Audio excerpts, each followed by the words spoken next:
La quinzaine de la Journée internationale de la femme africaine s'est clôturée officiellement ce samedi 14 août 2026 par un culte œcuménique organisé à la pro-cathédrale Saint-Clément de Kananga.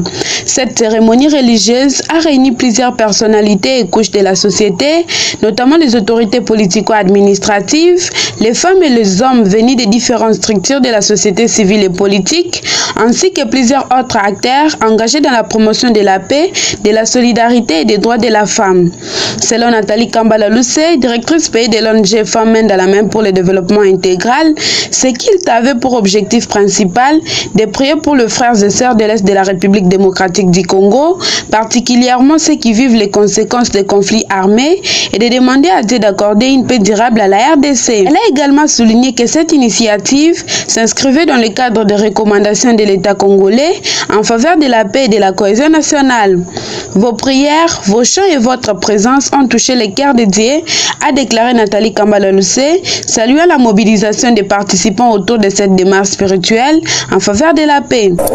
C'était dans le cadre de la clôture officielle de la quinzaine de la Journée internationale de la femme africaine et les femmes du Kasaï central à travers la ville de Kananga, comme les instructions venaient du gouvernement national à travers le ministère national du genre, et toutes les provinces et sa capitale organisent des prières de supplication pour nos frères et sœurs qui traversent des moments difficiles, des violences, des atrocités au nord, au sud, à l'est et à l'ouest et au centre de la République démocratique du Congo.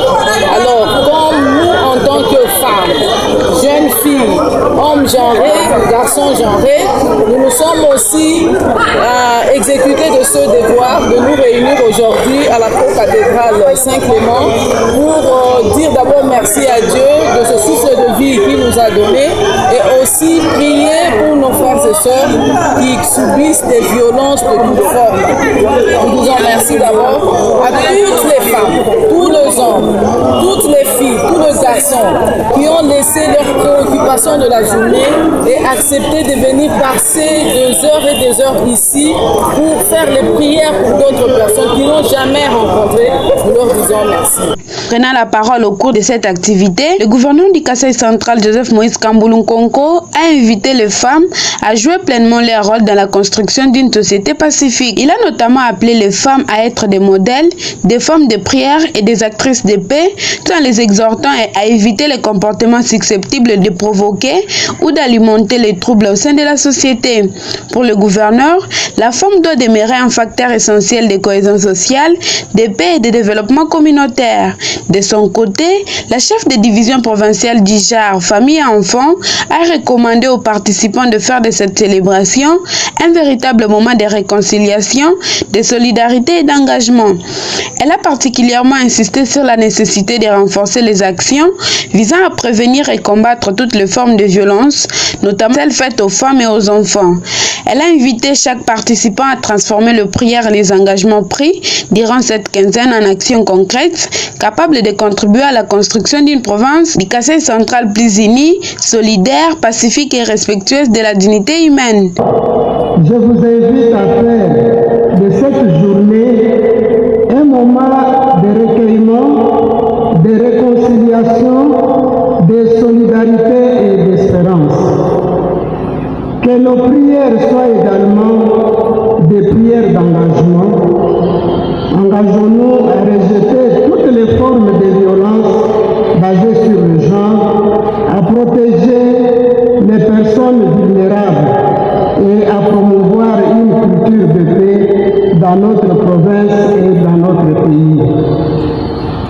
À vous, chères femmes, hommes de médias ainsi qu'aux membres des services de sécurité, nous adressons nos sincères félicitations et nous remerciements pour votre accompagnement dans la réalisation de cette activité. Chers coordonnateurs et coordonnatrices des organisations non gouvernementales, votre mobilisation et votre engagement dans la promotion des droits des femmes, des jeunes filles et dans la lutte contre les violences basées sur le genre sont une contribution précieuse à nos efforts communs. Je Je suis convaincu que votre détermination et votre collaboration continueront à produire des résultats positifs au bénéfice de nos communautés. Du fond du cœur, je vous dis merci et vous souhaite la bienvenue. Je ne saurais terminer mon propos sans adresser une mention particulière au révérend curé de la paroisse Saint-Clément pour sa disponibilité constante. Chaque fois que nous sollicitons votre accompagnement et vos prières, vous manifestez une grande disponibilité à nous recevoir et à nous accompagner spirituellement. Ces gestes généreux et constants méritent plus qu'un simple mot. Ils méritent toute notre reconnaissance. Mesdames et messieurs, la clôture de cette quinzaine ne doit pas être considérée comme une fin, mais plutôt comme un nouveau départ. Continuons à nous unir et unir nos efforts pour promouvoir les droits des femmes et des filles, lutter contre les violences basées sur le genre et construire une province où chaque femme et chaque fille peut vivre dans la dignité, la sécurité et l'égalité.